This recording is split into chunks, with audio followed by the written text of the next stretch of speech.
이거 안 쓰시면 정말 뒤처집니다. 전화를 걸어가지고 예약을 해준다거나 이렇게 예측 보고서를 작성해줬습니다. 팟캐스트 형태로 들으면서 습득을 하고 싶다라고 하면은 활용을 하고, 제가 개인 비서로 쓰고 있는 AI들 소개시켜 드릴게요.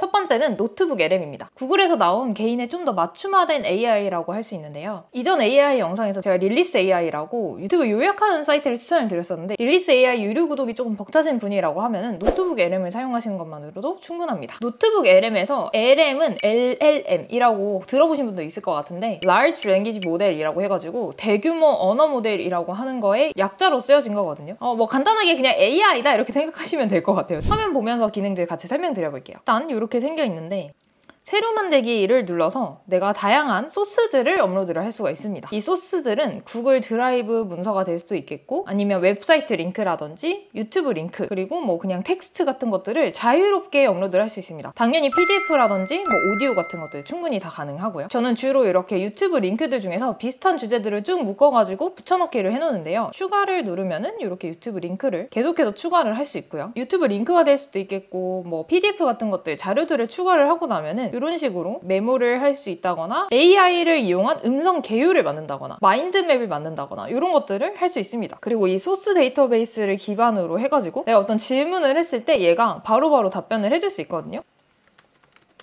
이렇게 대화용으로 할 수도 있고요. 저는 유튜브 링크를 그냥 붙여넣었을 뿐이고 내용을 한 번도 본 적이 없는데, 이 내용 안에 뭐 허브스팟이라든지 챗GPT, 제미나이 뭐 이런 것들이 어떤 식으로 언급이 돼 있다라는 것들이 모두 다 나옵니다. 그리고 여기 클릭하면은 어떤 영상에서 나왔는지, 그리고 그 스크립트는 무엇인지까지도 모두 다 나오고 있습니다. 또 마인드맵 기능이 있어서 마인드맵을 생성을 하면은 이런 식으로 내용이 나왔던 거를 다 마인드맵으로 정리도 해줍니다. 또 정말 웃긴 거는 이 AI 음성 계율하는 건데요. 출처들에다가 추가한 그 내용을 기반으로 마치 두 사람이 대화하는 듯한 팟캐스트를 만들어주는 기능이거든요. 이렇게 만들고 나면은 재생을 한번 해볼게요. Welcome to a deep dive.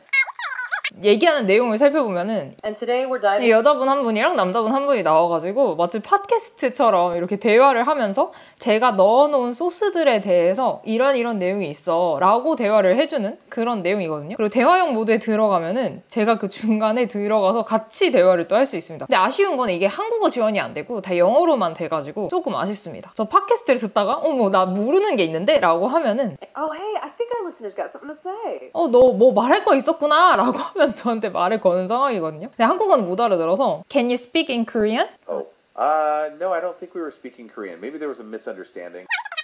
우리 그냥 영어로 얘기하고 있는데 한국어는 못해 라고 지금 대답을 해주네요. 이렇게 제가 물어본 거에 대해서 이제 대답할 수 있는 그런 형태를 보여주고 있습니다. 내가 엄청 방대한 양의 자료를 가지고 있었었는데 그거에 대해서 이동을 하면서 이거를 좀 팟캐스트 형태로 들으면서 습득을 하고 싶다 라고 하면은 AI 음성 계열을 활용을 하고, 또 중간중간에 내가 물어봐가지고 궁금했던 것들에 대해서 또 얻을 수 있고, 이런 형태로 사용하시면 됩니다. 정리를 해보자면은 내가 원하는 데이터들을 한 곳에다가 밀어 넣은 다음에 그거에 대해서 정리를 해주거나 아니면 질문을 하는 것들을 노트북 LM의 하나의 노트 안에서 할 수 있는 거예요. 그래서 주제별로 이렇게 뭔가를 모아놓고서 데이터를 계속 추가를 해가면서 내용들을 좀 더 빠르게 습득하는 데 저는 유용하게 활용하고 있습니다.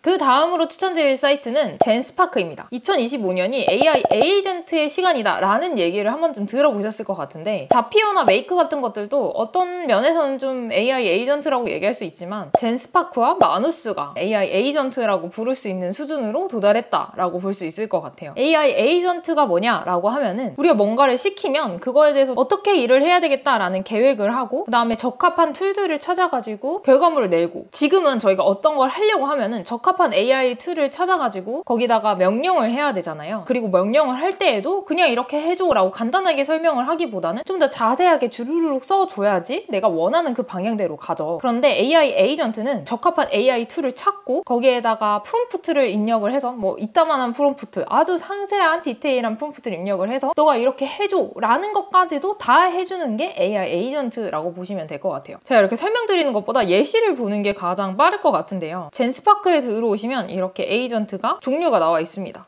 슈퍼 에이전트 같은 경우에는 샌디에고 여행 계획 및 AI 예약 대행이라고 되어 있는 이런 서비스를 할 수 있다라고 하고요. 에이전틱 딥 리서치도 가능하고, 딥 리서치는 많이 들어보셨으니까 리서치도 가능하고, AI 통합 비서. 근데 이건 아쉽게도 지금 미국이랑 일본만 지원을 하고 있어서 아직 한국은 안 되더라고요. 실제로 어딘가에 전화를 걸어가지고 예약을 해준다거나 뭔가를 하는 것까지도 가능한 그런 에이전트입니다. 사실 확인도 가능하고요. 팩트 체크죠. 네, 이런 것들이 가능한데 실제로 이제 여행 계획을 세울 때 이런 것들을 활용하면 너무 좋을 것 같고, 제가 실제로 해봤던 거를 좀 보여드리면은 저희 회사에서 판매하는 제품에 대한 1년치 데이터가 있는데, 과거 1년치 데이터를 바탕으로 해서 미래의 1년치 판매량 예측을 한번 해줘 라고 했더니 이렇게 예측 보고서를 작성해줬습니다. 각각 그 아이템별로 요거는 판매량이 이렇게 됐으니까 앞으로는 이렇게 성장할 거야. 이걸 이제 시즈널리티라든지, 그러니까 계절성이라든지 아니면은 판매의 증감 추이를 기반으로 해가지고 알아서 판매량을 예측해주는 걸 단 하나의 질문만으로, 제가 최근 1년 판매량 데이터를 기반으로 각 상품의 앞으로 1년간 판매량 예측해줘, 딱 요렇게만 했을 뿐인데 얘가 이제 대답을 하면서 다음 방법론을 활용을 하겠다. 시계열 분석을 하고 패턴을 인식을 한번 해보고, 그 다음에 이상치 처리하고 뭐 계절 조정까지 해가면서 내가 분석을 해보겠다라고 본인이 스스로 계획까지 하고 그걸 이제 실행까지 옮기는 거죠. 이게 AI 에이전트의 역할입니다. 제가 한번 예시로 뭔가를 해볼게요.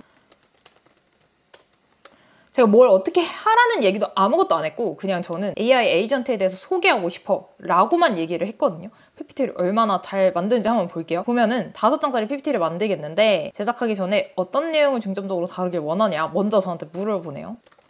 중학생 대상으로 한다고 하니까 이해하기 쉽고 좀 흥미로운 내용으로 구성을 해보겠다라고 합니다. 지금 계속해서 5장 장표를 만들고 있는 상황인데, 첫 번째 페이지는 제목 페이지로 알아서 구성을 했고요. AI 에이전트란 무엇인가? 라고 하면서 우리를 도와주는 디지털 비서라고 생각하면 된다. 감지하고 생각을 하고 그거에 따라서 행동까지 한다. 제가 지금 마우스 오버 하면은 카드가 이렇게 슬라이드 형태로 올라가는 거 보이시나요? 이렇게? 이런 것도 그냥 본인이 생각을 해가지고 이렇게 하면은 좀 더 좋은 PPT가 되겠다라고 생각을 해서 만들어준 거죠. AI 에이전트의 종류와 예시에는 가상 비서가 있고 뭐 게임 AI라든지 스마트홈 에이전트 뭐 이런 것들이 있다라고 또 정리를 해줬네요. 뭔가 주어진 데이터를 기반으로 해서 시각화를 한 다음에 보고를 해야 되는 상황이 있다라고 하면 꼭 한번 써보시기를 추천드립니다. 젠스파크는 지금 바로 사용할 수 있는 에이전트 AI인데요. 마누스 같은 경우에는 사용을 하려고 해봤는데 바로 사용은 안 되고 대기열에 좀 기다려야 되더라고요. 그래서 지금은 젠스파크를 사용하시는 게 더 좋을 것 같습니다.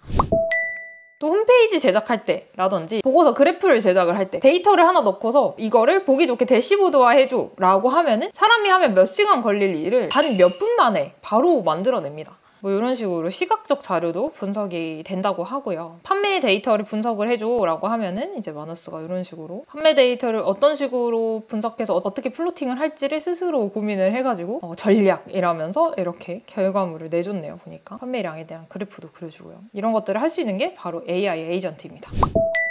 세 번째로 소개해드릴 것은 AI 에이전트 수준은 아니지만 우리가 잘 활용하면 에이전트처럼 사용을 할 수 있는 자동화 툴인 자피어라는 거예요. 제가 진짜 많이 쓰고 있습니다, 요즘. 트리거라고 얘기를 하죠. A라는 조건이 있을 때 B라는 액션을 해줘. 이런 걸 설계할 때 필요한 프로그램입니다. 예를 들면 구글 폼을 통해 가지고 우리가 스프레드시트에 데이터를 받는다고 해요. 데이터를 받았으면 자동으로 메일을 보내줘. 이런 걸 이제 자피어로 할 수 있는 거예요. 비슷한 툴로는 메이크닷컴이라는 툴이 있거든요. 자피어가 먼저 시작했고 메이크가 조금 후발로 나온 걸로 알고 있어요. 근데 전 처음에는 메이크를 썼었는데 구글 스프레드시트 연동이라든지 뭐 이런 게 자주 풀리는 문제가 있고 UI가 조금 직관적이지 않아가지고 자피어로 다시 갈아탄 상태입니다. 지금은 자피어 너무 편하게 잘 쓰고 있고요. 굉장히 직관적이어서 처음 쓰시는 분들도 쉽게 사용을 하실 수 있을 것 같아요. 원하시는 분이 있으면 댓글로 자피어 사용법 알려달라고 하면은 자피어 사용에 여러분들이 시행착오를 줄일 수 있는 꿀팁들을 좀 알려드릴게요. 오늘은 자피어를 이용해서 이런 걸 할 수 있다 정도로 간단하게만 설명하고 넘어가도록 하겠습니다. 자피어 처음에 들어오신 다음에 메이크 잡을 누르면은 이런 식으로 나오는데요. 여기 이제 트리거, 뭐가 있으면 내가 작동을 할까를 물어보는 게 바로 트리거거든요. 그때 구글 스프레드시트에 트리거 이벤트로 새롭거나 업데이트된 스프레드시트 행이 있으면 그때 트리거가 작동이 돼서 액션으로 G메일을 연결을 해서 메일을 발송을 해줘. 이런 거를 할 수 있는 거예요. 예를 들면 SNS 게시물을 업로드할 때 버퍼라는 사이트가 있거든요. 버퍼라는 사이트는 SNS에 특정 시간에 게시 게시를 해주는 그런 역할을 하거든요. 인스타그램, 페이스북, 스레드 같은 것들에다가 자동으로 올려주는 역할을 하는데 이 버퍼랑 자피어를 연동을 해서 뭐 GPT를 이용해서 컨텐츠를 만든 다음에 버퍼로 컨텐츠를 올려줘. 이런 것들을 할 수 있는 거죠.